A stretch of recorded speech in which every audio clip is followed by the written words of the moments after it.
on this. All right, welcome back, everyone. We're going to continue with the second lecture of Han. Han, please. Thank you. Today I'm going to talk about Conca's power of isomorphism, some histories, and some ideas of proof. And next time we'll and tomorrow we will give a precise proof using Fourier transform. But today, in the beginning, I have to finish what I haven't done yesterday. So I will still say a few slides about index in K-theory. So let us recall that index in K-theory in the equivariant setting is that we have a complete Riemannian manifold acted properly and isometrically co-compactly by a locally compact group G. And we consider a G invariant Dirac type operator on this manifold with in a certain section. And the idea of having index in parameterized by the reduced group C-star algebra is that because locally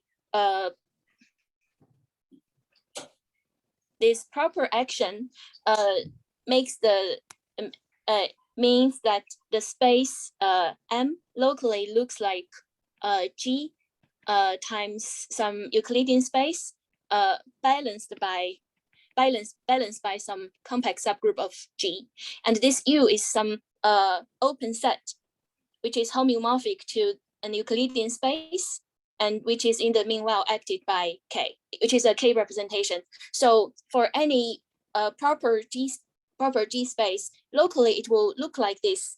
And we want to extract the information of G from this. So because of this properties, one can actually divide this space into G and the G part and the space part where the space is acted by a compact group. And in any case, one can complete this space, the smooth sections where the Dirac operator acting on into a space into a Hilbert module over the group C-star, the reduced group C-star algebra. And although this algebra EG seems to be very abstract, but in fact, it can be shown that this space actually belongs to L2G.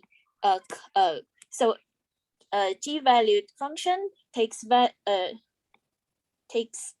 values in S. So this is like the idea I was talking about just now. We want to think about functions on M belonging to the group first, then we lift the rest, which is on U, to the coefficient part. In any case, this can be done.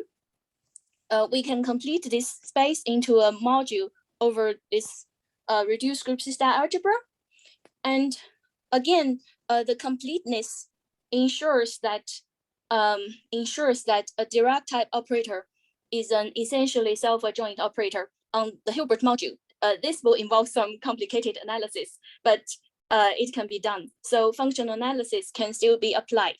So we can have a continuous function vanish at infinity and apply it to D to obtain a bounded operator on the module. And here I'm saying it is a compact operator on the Hilbert module that is following from this co-compact condition. So we need a co-compact condition so that this lands in compact operators. And since it lands in compact operators, one can have the same procedure as last time, as yesterday, that by setting a cutoff function, by setting up some normalizing function, which looks like this, so that chi squared minus 1 belongs to C0 function. Then applying it to the to this Dirac type operator, one get a compact operator on the module. And then one can apply the general machinery that, well, this chi D is an invertible element in the quotient of the bounded operator by the compact operator, and hence applying the boundary map going from K1 to K0, one gets an element in compact operators of this Hilbert module.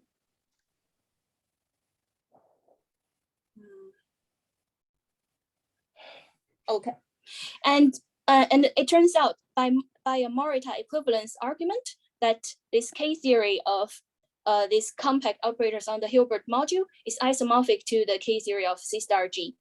So this is in analogy to the fact that K theory of compact operator is isomorphic to K theory of C, because compact operators means it's a compact operator on Hilbert module over C. And here we are just replacing the complex numbers by the reduced group system algebra, and one can actually get the same results that they are Morita equivalent. Hence, they have the same K theory. So one can see that this is very complicated, and it's a black box because I didn't really introduce you what is the boundary map. But I want to just mention that in the example we're looking at, it is quite simple because we're mostly interested in this homogeneous space of like a almost connected Lie group G, quotienting by the maximal compact subgroup. And this is a space which can be acted by G properly. Actually, properness comes from this K being compact, and co-compactly comes from the quotient is just a point. And isometrically comes from the fact that one can choose a G invariant Riemannian metric on that. So in this example, one can assume this space to have the so-called G equivariant spin C structure or spin structure. Then one can create this spinor bundle and talk about Dirac operators on this bundle. But in any case, in this setting, this Hilbert module is of a very simple form. It is just L2G tensor endomorphism of delta K invariant part. The reason is quite straightforward because this construction of the Hilbert module is actually want to decomposing the space locally into this kind of thing. But in our setting, our space for this U part, it is just a single point. So that makes the whole process very easy. So we essentially only have one piece. So we don't need to have a very complicated expression here. We just have one piece. So it turns out the Hilbert module looks very simple like this. And if we have this form, then it is easy to see that the compact operator on this Hilbert module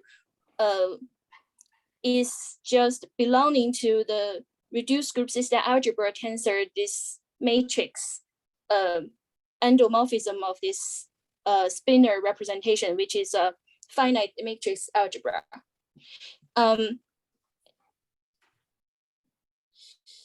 Yes, and in particular, if our G is abelian, for example, if G is Rn, then we know that C star Rn, the reduced group system algebra, is isomorphic to C0 of R, because C0 of Rn, because Rn is the Pontryagin dual to itself. So one can actually see it. Actually, we will do it soon tomorrow. We will see that this equivariant index is essentially the index of a family of Fredholm operators. and this family is parameterized by the unitary rule of G. So by taking the Fourier transform, one can transform one can transform this G invariant Dirac operator into a family of operators over the representation, the reduced rule. Okay, so a remark I didn't explain just now is the second one. So the definition of the index, if you see it, it is going from K1, the boundary map is going from K1 to K0, but apparently this is only for the case where the Dirac operator has some grading. And if in the ungraded case, actually we will get an index in K1 group, but we will omit this case because it's quite similar. Okay. And in the next slides, I'm going to convince you, I'm going to show that there is actually a need to use another description of this higher index, because we can see that this description of the equivariant index use the boundary map, which is very explicit, and it is better that we can find a more straightforward way to represent this cycle, and that we need to say some technical words, KK cycle, but don't be afraid of that because we have already seen that in Bram's lecture. I will explain. So in any case, for the purpose of our proof, it would be more convenient to view this K theoretic index inside KKC of the KKC comma the algebra. KK theory is some theory that extending K theory and its dual. So it is a theory associated to two algebras. And if one lets the first algebra A to be complex number, it is essentially just can be identified with K theory. And we just now represent our index in KKC, comma, the reduced group system algebra by two elements. One element is the Hilbert C star module. So this is the C star G module, and the other component is just the G invariant Dirac operator, which acts on this module. So this appears to be very simple. And I won't introduce you what a Kasparov cycle is, because I will link it to the other picture Bram was introduced a few days ago. So in any case, we can simply just use this Hilbert C star module acted by this Dirac operator to represent the index. And here I'm writing KK sub I. So this means that if we have the Z2 grading and D being odd case, so D being odd means that D is acting on some Z2 graded bundle, and it can be written in the off-diagonal form like that. So in this case, we call it KK1, KK0, and in the case where there's no grading, we call it KK1. And so this remark is to explain you why this is the same as K theory. So first of all, I want to explain this second remark. So in the graded case, when we have a Z2 grading and D has this form, we can actually normalize this operator into a bounded operator by doing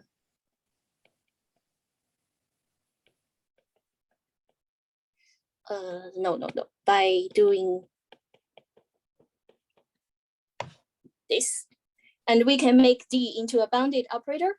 And this bounded operator restricted to the even part, the odd part, the even part and the odd part of this Hilbert module will give us a bounded operator, actually a bounded Fredholm, how to say, it's a bounded operator on the it's a bounded operator going from the first the positive part to the negative part, and in the meanwhile, because this operator, because D is a generalized Fredholm operator, so it can be shown that this normalized version is simply a generalized Fredholm operator on the Hilbert module.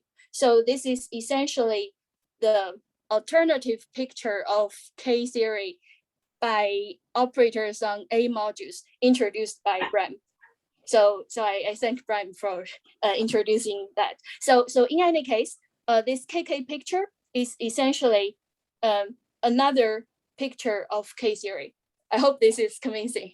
And let me next talk about how to relate the two groups. Actually, it is given by index map. So on the KK side, it is just a Hilbert C star G module acted by this direct type operator. And on this side, this is just to take the equivariant index. That is to normalize D by some chi function and then take the boundary map. I'm going to show this process by an example on R2, because this is very important to our proof tomorrow. I'm going to use this kind of expression for the proof, the proof by Fourier transform tomorrow. So this is a very important example here. So let us start from the generator of R2. So we know that by Bott periodicity, this K0 group should be just isomorphic to K0 of C, which is Z. And the generator, one can check that the generator is essentially the so-called Bott element, and it can be expressed in terms of this.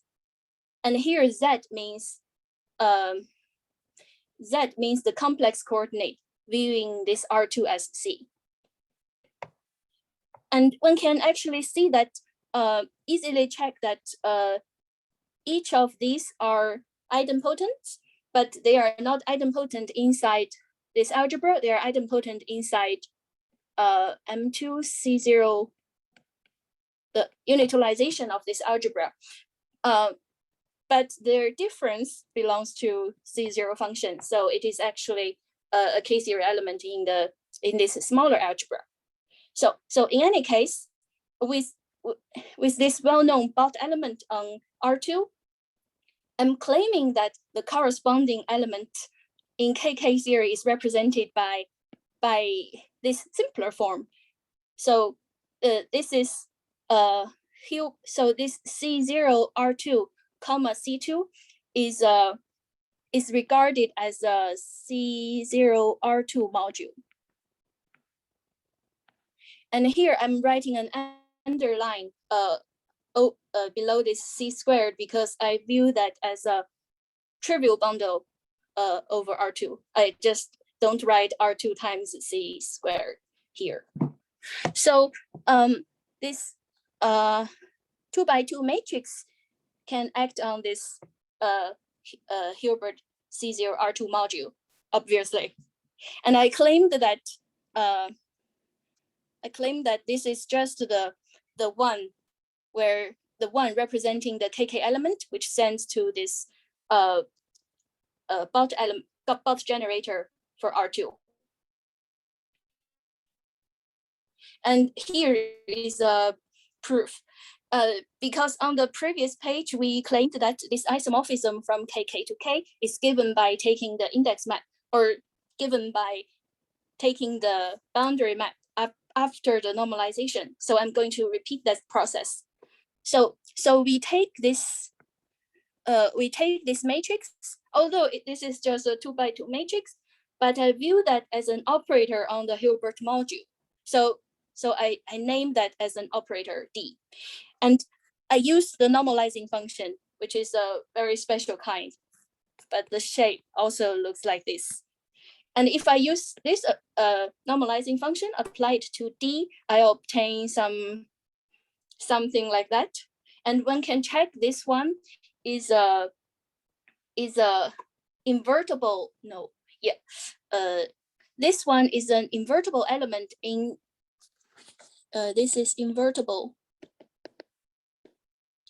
in,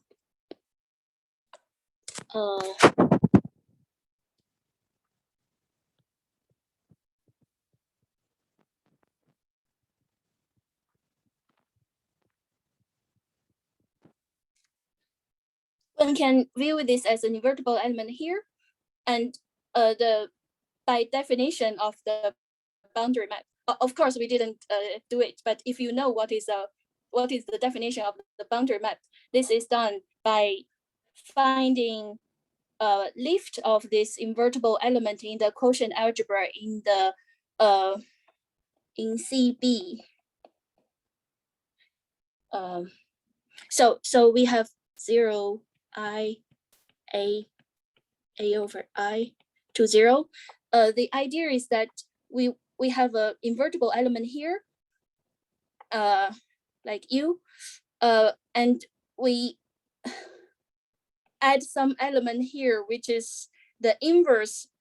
So we add the inverse of this element inside the quotient, and we lift this to an invertible element in A. So in any case, this can be precise. This can be done like this. We can lift this invertible element into an invertible element in here. So in this algebra, and then we can, by definition of the boundary map, it is given by this invertible matrix 1 0 0 0 in this L inverse.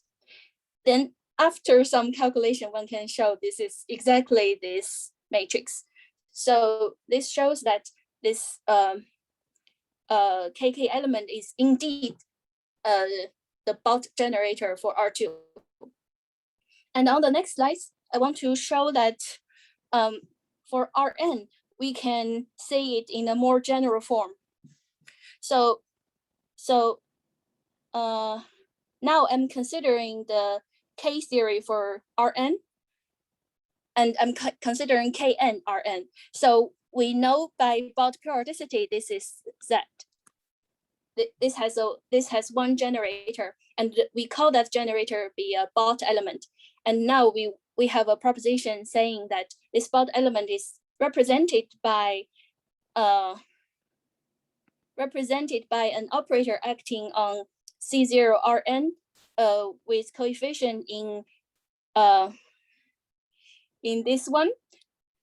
Probably you will be familiar with this one, because when we introduce the spinor bundle over Rn, this have the same dimension. Actually, this is simply the spinor bundle over Rn, and the operator is just the Clifford multiplication.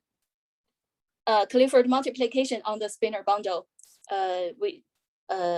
multiplied by this square root of -1. And we would like to show why this is the Bott generator. But I hope it will be convinced enough if I show it in the case of n equals to 2. So just now in this previous example, we see that this matrix 0 z z bar z0, this matrix is actually the Bott generator. And now I'm going to show that this matrix will be the same as the Clifford multiplication. Well, why is that? Let us write out this Z in terms of R2, because we regard R2 as complex numbers. So let us write Z as x1 plus I x2, and we can take x1 and x2 out to form this linear combination. And one can check that these two matrices are exactly a representing matrix for the Clifford algebra. That is one can view the first matrix as CE1, the second matrix as CE2, and this satisfies the condition that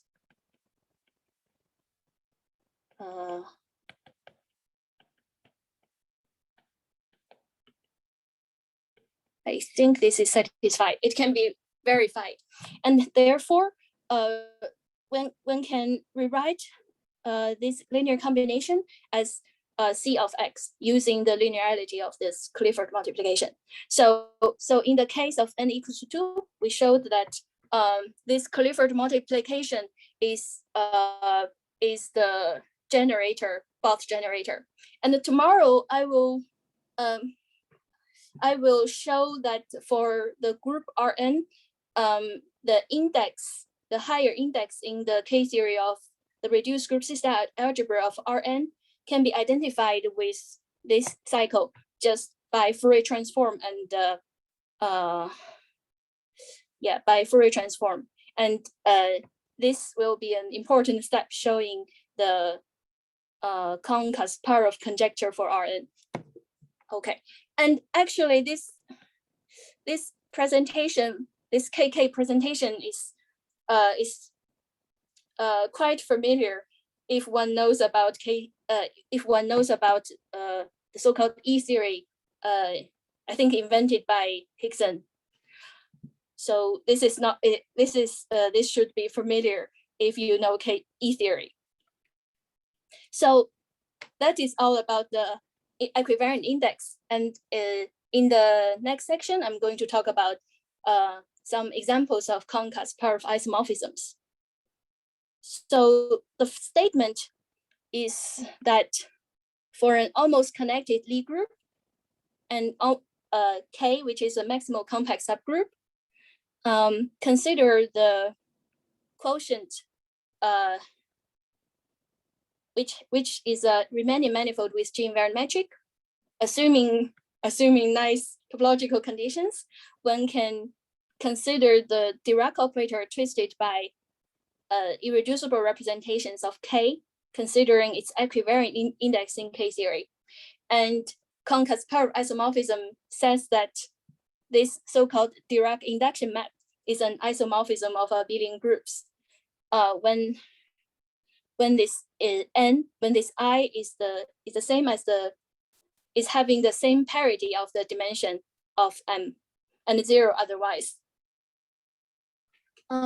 And in the case where this G mod K does not have this G equivariant spin structure, one can simply do some replacement. I'm going to omit that because we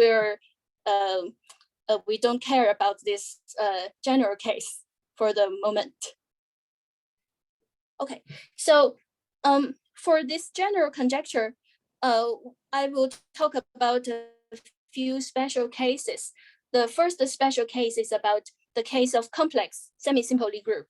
So in this case, let us recall from the lecture by Peter and Bram. In this case, the temporal dual of G is the product of the dual of M and the dual of A divided by the Weyl group action. And here, this M and A, of course, they comes from some. This M and A, of course, comes from a parabolic subgroup, and in this case, they comes from the minimal parabolic subgroup known as the Borel subgroup. And what is very nice about this temporal dual is that this space is Hausdorff. So one can simply calculate. I'm sorry about this. One can simply calculate the K-theory of the reduced group system algebra just using the using topological K-theory, because this is a nice topological space. And one can actually in this case, for example, if G is SLNC, in this case, A hat is usually some Rn, and M hat is usually some Z to the n, some discrete set, and this W, they can be we can talk about the action of this W on each component of how to say, each component decided by an element in M hat. We can consider the A hat component over this sigma in M hat. And W, a subgroup of W, which is called W sigma, will act on will act on the A hat components over sigma. So W sigma is acting on A.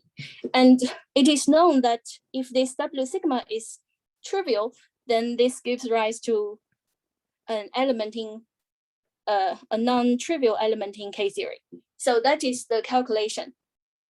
And the theorem about the concave pair of isomorphism associated to this case says actually gives a more precise correspondence in terms of which is related very much to representation theory. So it states like this: the Dirac induction maps an element in K hat, which is a irreducible unit representation, and we label that representation by highest weight tau. So we denote it by E tau, and Dirac induction sent E tau to an element in K theory, but now we know that K theory looks like this, and we can actually say that this K theory is labeled by sigma. Sigma belongs to M hat. So we can say that which components over sigma to specify an element in here. So the theorem says that it sends E tau to the component associating to sigma with highest weight, like that. And this means sigma is an element in is a irreducible representation of M, and it relates with tau by specifying its highest weight being tau plus the half sum of compact positive roots minus the half sum of positive roots of M. And here I want to say that this rho M should not actually be here, because I think in the complex semi-simple Lie group case, M is a billion, so this should not be there. But because I'm copying this theorem from a paper by Valid, he's actually working on a more general case called semi-simple Lie groups having one conjugate class of Cartan subgroups. So in that case, this term will appear. But in any case, in the case of this compact semi-simple Lie group, we don't have this term. So we can see what? Can I ask a question? In Valet's single conjugacy class of Cartan subgroups case, is it yes. still the dualist Hausdorff or not? It is Hausdorff. Yes, okay. That's that's right. Yes. For example, SL3R, that is not complex, but it is it has a dual which is Hausdorff T2. Oh, I didn't know that. Actually, this is a typical example in Valid's paper. Yes. So the example I'm going to show you is SL2C. So in this case, the maximal compact is SU2, and SU2 is labeled by the highest weight where N is larger than or equal to 0. So representation ring of that is given by a bunch of the direct sum of bunch of Z index labeled by some non-negative integers. And for K theory of the reduced group system algebra of G, this is calculated by M hat times A hat over W, as I said just now. And one can just look at this picture, because in this case, in this SL2C case, M is a circle, so M hat is Z, and A is homeomorphic to R, so A hat is R. So Z, I'm sorry, this is time. So Z times R is just these pictures, what is labeled in the red lines of this picture. And the while group Z2 is acting from sigma mu to minus sigma minus mu. So they identify these 2 points.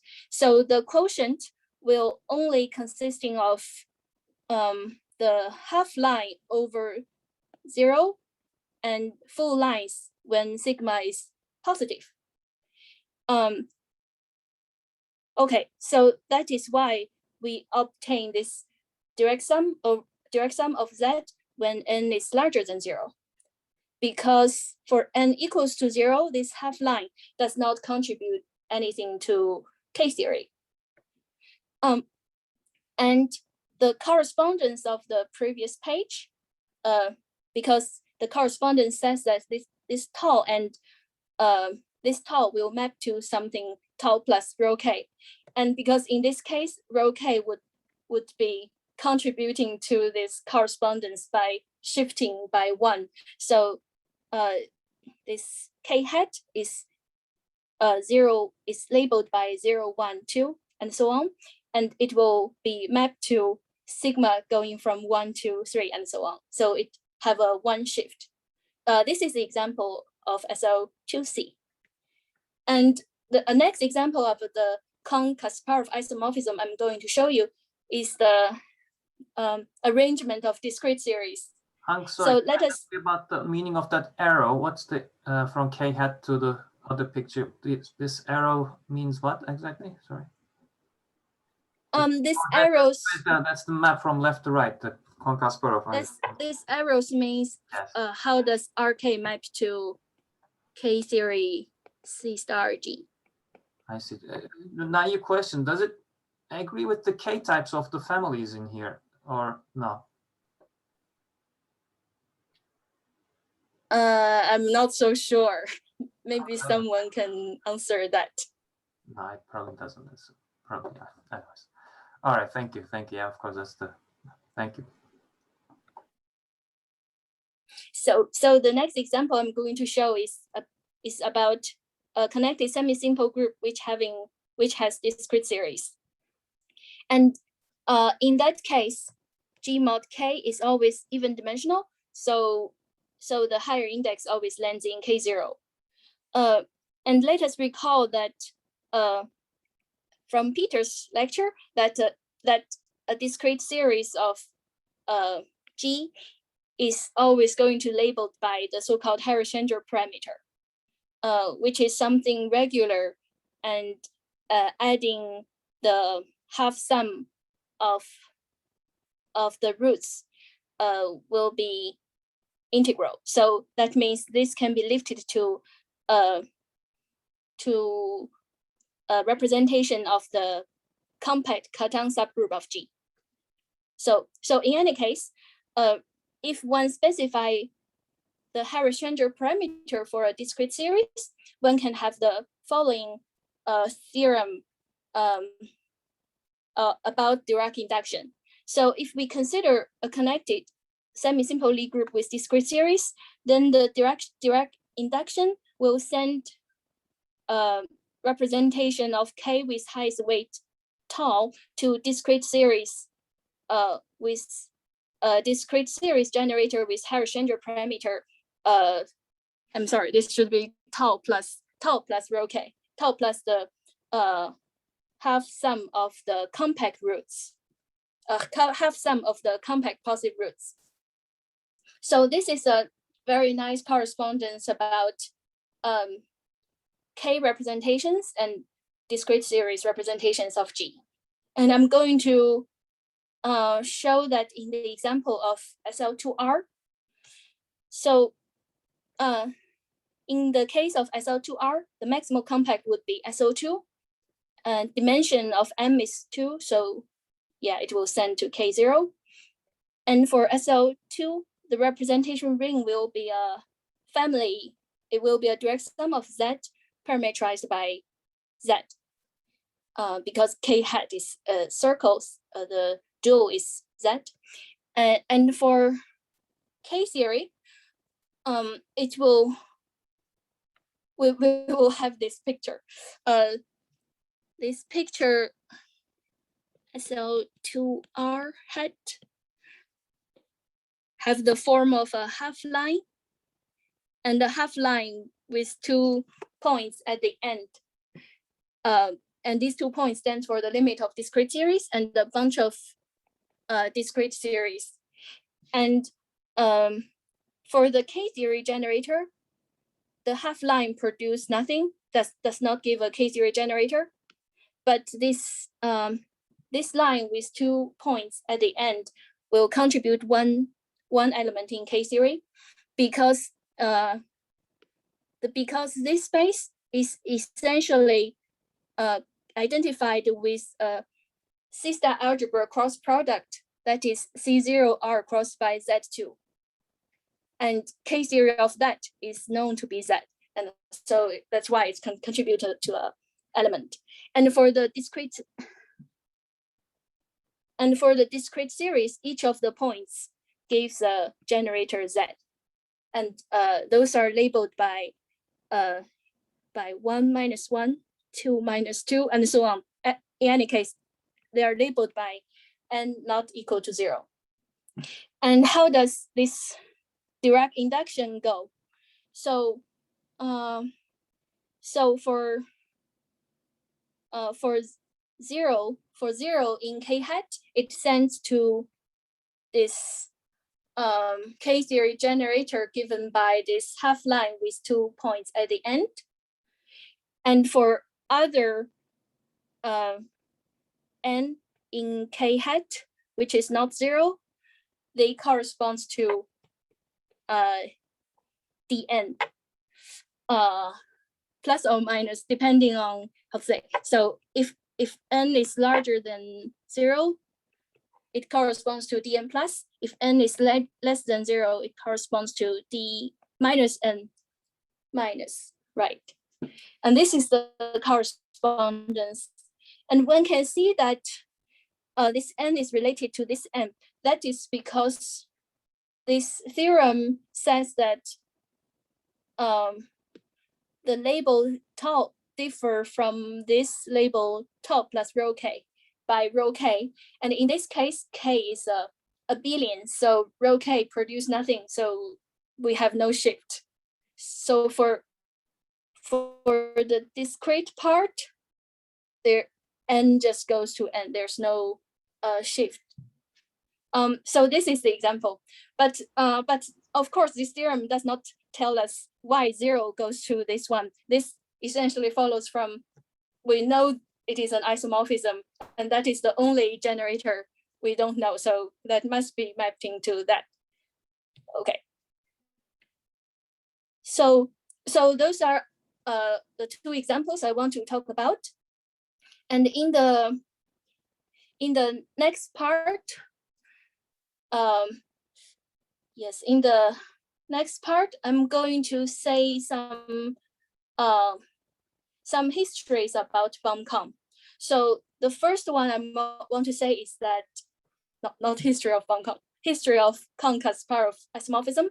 The first one is that Kohn-Kasparov isomorphism is a special case of BOM-COM conjecture. And the second thing is that the name of Kohn-Kasparov isomorphism comes from Kohn's Tom isomorphism and Kasparov's Dirac induction. So the rest of my lecture will be devoted to that.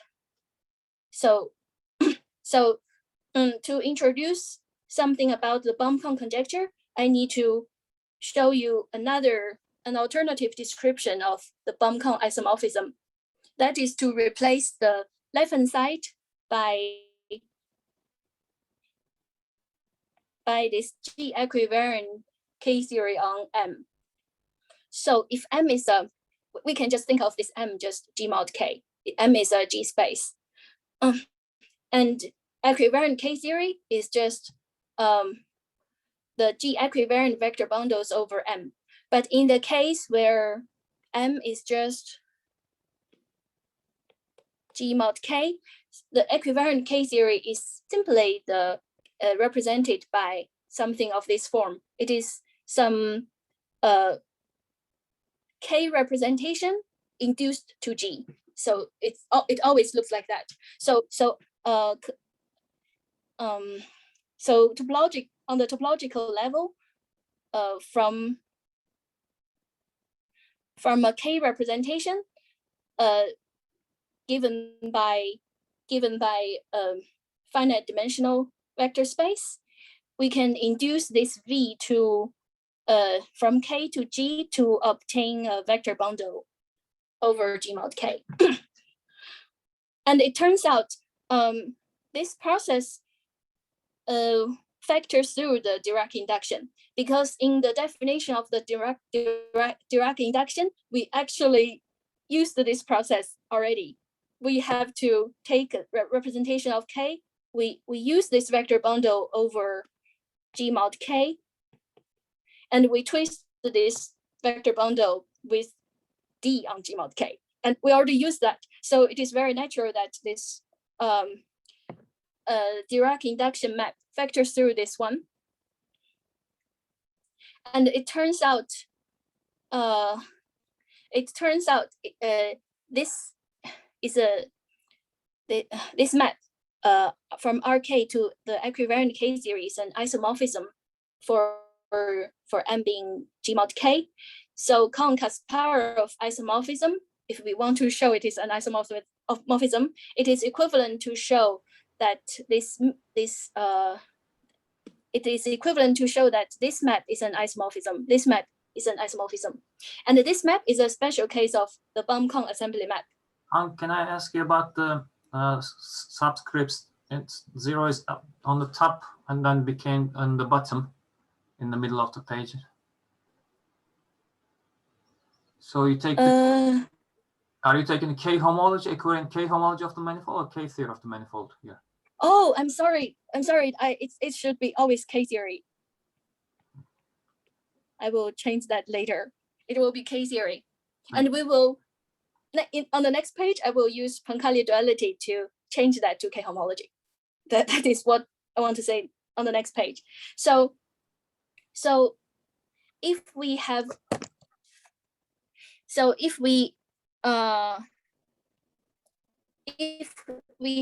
some nice conditions like covariant spin structure and the group it's liquid, then as I mentioned yesterday, spin C is ensuring punctuality on level. So we have a duality between equivariant K theory and the dual variant, call that equivariant K homology. And duality is an morphism, assuming this. And just to clarify here, sorry, just to clarify. Given by. Hello? Okay. You do not assume compactness on the manifold here. Closed. You don't say closed manifold or anything, right? This for Poincare duality. You're not requiring anything like that. G acts on properly complementarically.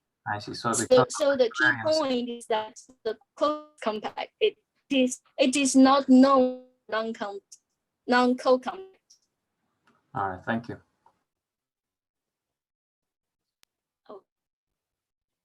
So in any case, if we compose this Poincare duality with the map on the previous page, one obtains a map going from the dual of K theory to K theory of the reduced group system algebra. There are two good things about this. One is that we don't have a possibly different degree on these K groups. They have the same degree. Second, this map does not have to assume any spin condition. So this is simply going from some abstract elliptic operators to its higher index. I'm not going to talk that in detail, but this is the so-called Baum-Kohn assembly map, important ingredient about Baum-Kohn assembly map. So one last thing I want to say before actually saying Baum-Kohn assembly map is the notion of universal space. So we say that a proper G space is universal if for any proper G space we can find a unique G equivariant map into that universal, so-called universal space. And for example, if G is an almost connected Lie group, it can be shown that G mod K is universal. The reason is that for proper G space, locally it looks like G cross U over, oh, I'm sorry, this is not K. G cross U over some compact subgroup H of G, and that can always manipulate it into a map into G mod K because K is maximal compact. Because of that, G mod K is universal. And an important fact about universal proper space is that they are contractible. And one can see that property by looking at this example. G mod K for G being an almost connected Lie group, G mod K is just diffeomorphic to Rn for some n. And we call, if we have a proper universal G space, we will call that E bar in E underline G, the universal space of proper actions. And the Baum-Kohn assembly map going from K homology, equivariant K homology of this universal space to K theory. I'm not going to give details about that, but only look at the case for G mod K. This universal space is in the case of a connected Lie group, the universal proper universal space is G mod K. So the left hand side is just the G equivariant K homology of G mod K, which is the same as RK, as we claimed just now. And the right hand side is K theory of group system algebras. That is exactly the Kohn-Kasparov, the Dirac induction map. Okay, and the Baum-Kohn conjecture predict that mu is an isomorphism. And in particular, it is known the Baum-Kohn conjecture is verified for almost connected Lie group. So in that sense, Kohn-Kasparov isomorphism is a special case of the Baum-Kohn conjecture.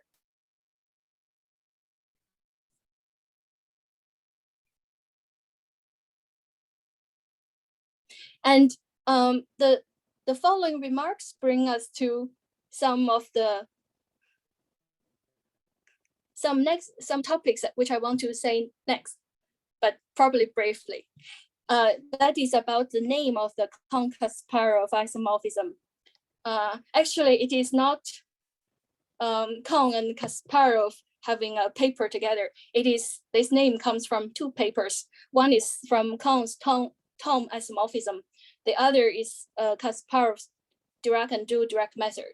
I'm going to say a few words about these separately. So the next part is about Kohn's Tom isomorphism in relation to Mackey machine. The Kohn's Tom isomorphism says the following: if we have a system algebra carrying an action by Rn, then the K theory of the cross product by Rn is the same up to some degree shift with the K theory of A. That is Kohn's Tom isomorphism. It is called Tom isomorphism because it is a more general case of about periodicity, as I claimed below. So if the action is trivial, then the cross product is simply a tensor C0Rn, and this isomorphism gives us the Bott periodicity, and Bott periodicity is a special case of the classical Tom isomorphism. So in this case, it is called Kahn's Tom isomorphism.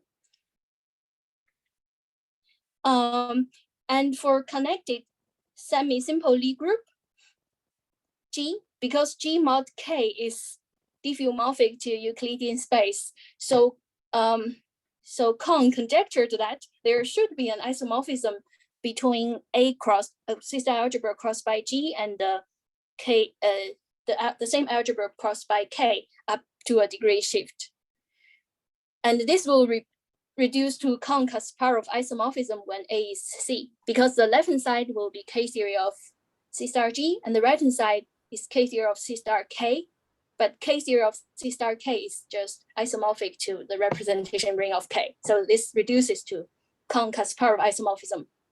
But it turns out... is this in print in Kahn's paper on the Tom isomorphism? Actually, this is some story I heard. It's probably not in the paper. Okay. All right. Thank you. But this actually is not very correct. A more correct formulation is the following: it's by taking care of this degree shift.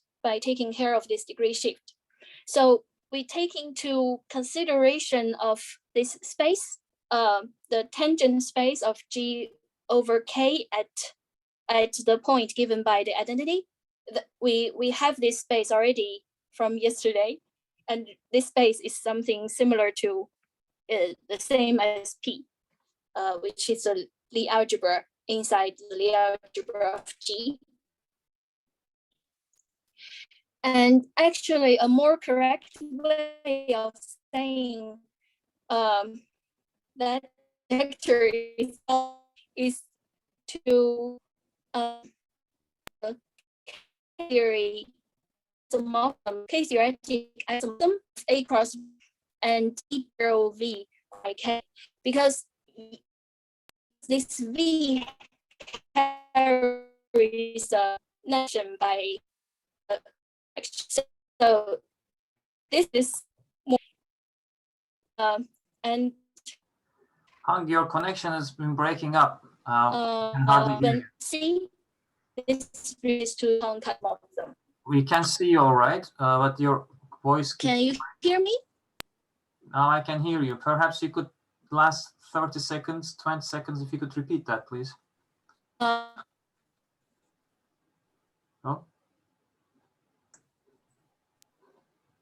Oh, now I can't hear you at all. Is everyone having the same problem, or is it just hear me now, right? Well, it comes and goes.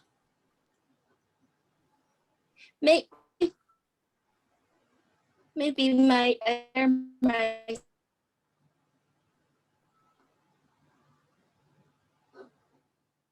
Hello? I cannot... Oh, are you muted somehow? Hello? I cannot hear you at all right now.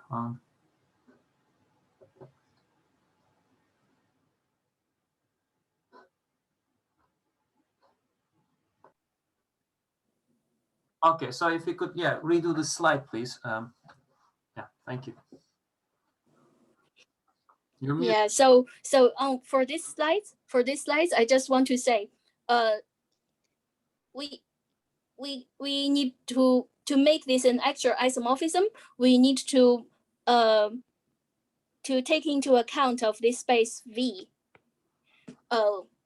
which is actually the tangent space of G mod K, and this space V carries an action of K by some adjoint action, and A tensor this cross product of K on V, the K theory will be conjectured to be an isomorphism with the cross product of A by G.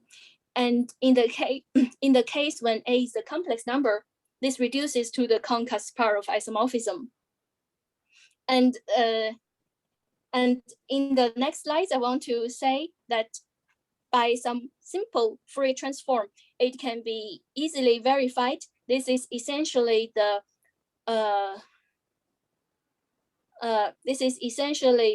Mackey correspondence that is developed by Hickson and collaborators. So the Fourier transform works like this. So is the function V by K by the Fourier transform, because V is just a Euclidean by Fourier transform. This is just C star of the dual of V acted by K. But the dual of V is identified with V. And this cross product of C star algebras by K can be again viewed as C star of this I don't know, something like groupoid, C star of a groupoid given by V crossed by K. And we will now denote this V crossed by K G0.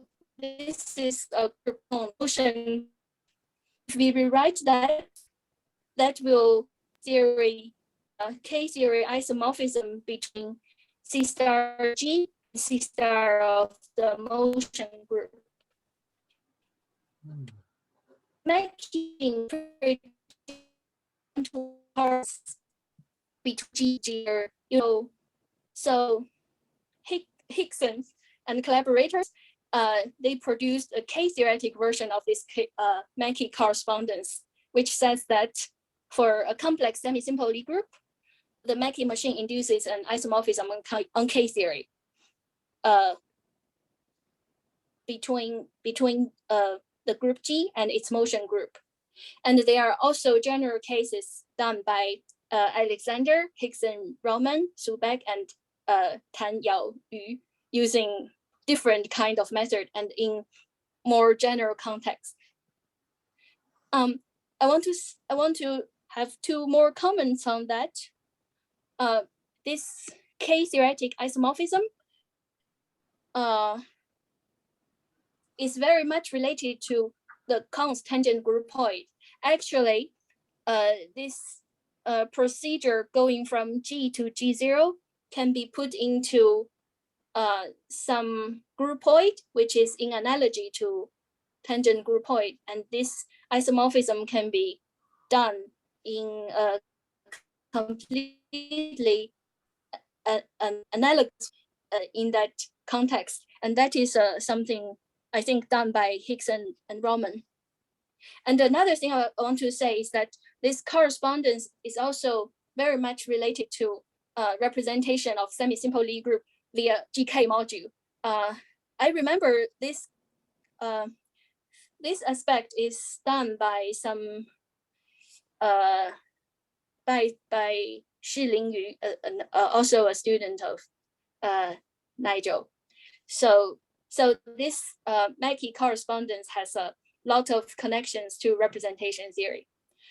So I think I'm going to stop here today because of the time. I'm not going to talk about Dirac and dual Dirac method today. So thanks for your attention. Thank you, Hang.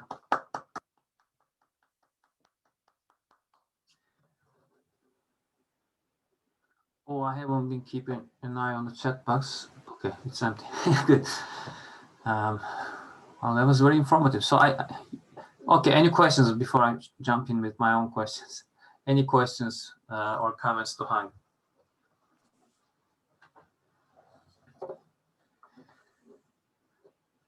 Maybe I should now that I like historical, now that you mentioned historical aspects, I wonder maybe what Roger might know about this. There's a paper of Jonathan Rosenberg in Proceedings in Romania, Neptune, city called Neptune, in 1981. and he actually kind of writes down this what we call Kasparov, maybe even more general, the conjecture. I wonder if, because it's not clearly stated that this is a conjecture of Kohn and Kasparov kind of thing. I think the Kohn-Kasparov name wasn't around that early on. I wonder if Rosenberg has a contributor of any kind, or is just I don't know, it wasn't clear. So I wanted to, maybe you guys can make your own conclusions about it. But anyways, I don't know if Roger knows anything about this. I can't hear you. Yeah, I am aware of that paper by Rosenberg. I'm not 100% sure, but I don't think he formulated a conjecture. Okay.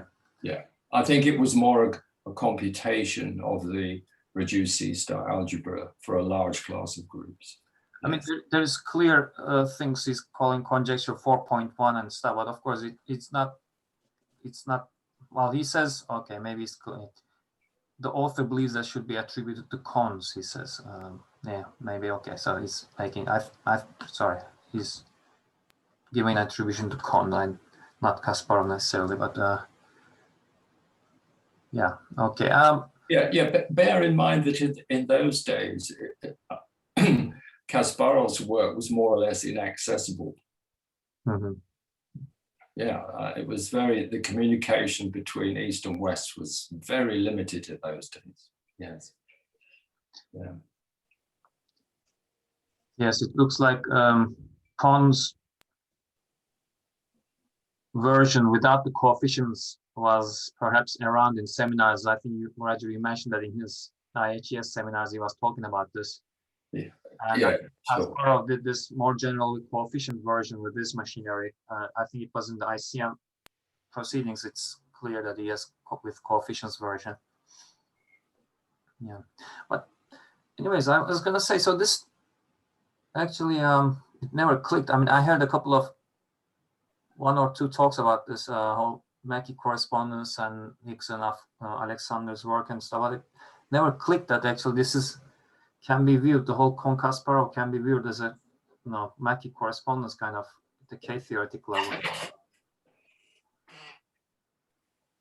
So this hunk, which this with description via GK modules. Now you're saying there is a relationship with this isomorphism. Can you say a couple of more about that? Who worked on this? I would be very interested to look at that.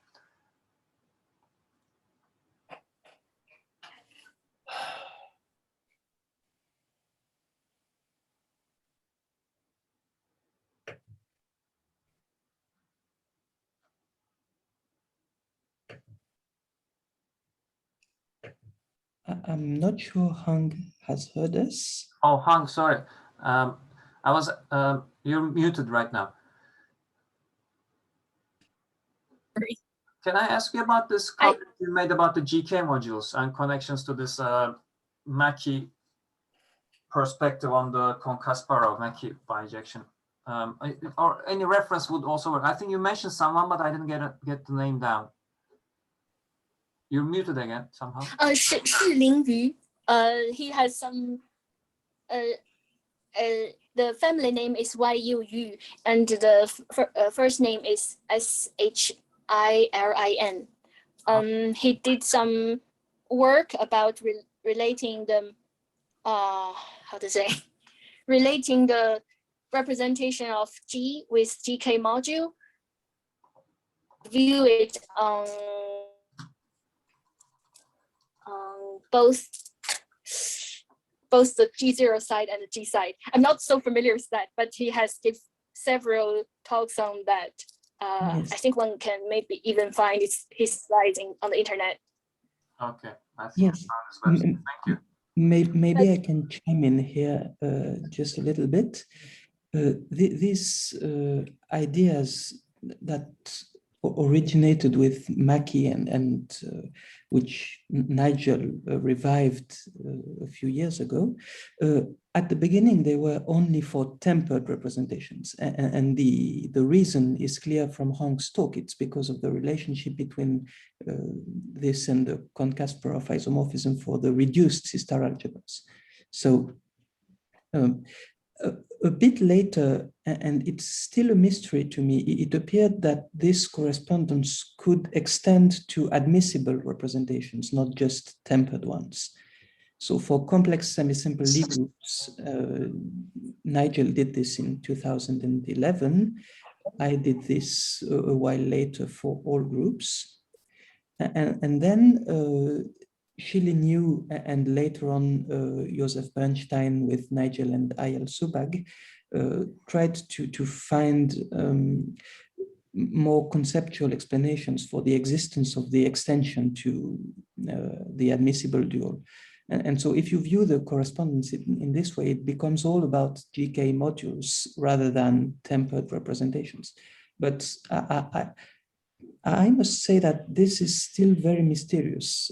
I do agree with Hang's assessment that Schilin's work is the farthest one has gone in that direction at this stage. But this is quite mysterious, I think. Okay. Thank you, Alexander. I see. Yes. Any other comments or questions to Han? There is a question in the chat. Oh, yes. How- Thanks for the talk. How much the Kohn-Kasparov with coefficients is a theorem or still conjecture? No. We can't hear you somehow. I think it's a conjecture because a very interesting example is when the algebra A is just C0 of G mod gamma, and if you cross that by G, it will be Morita equivalent to C star gamma. But apparently one knows nothing about Kohn isomorphism for general discrete group.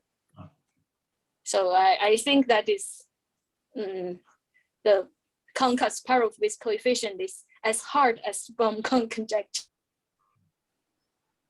But yeah, so you're talking about discrete groups inside Lie groups is covered by Kohn-Kasparov with coefficients by the induction module. So this work of Echterhoff, Chabert, and Yes. that does it do with coefficients, or I forgot there's some hypothesis on it. It's always tricky to get full parameters. I need to check. I'm not so sure. Okay. I'm pretty sure that in their work, the coefficients are the complex numbers. Yeah. Thank you.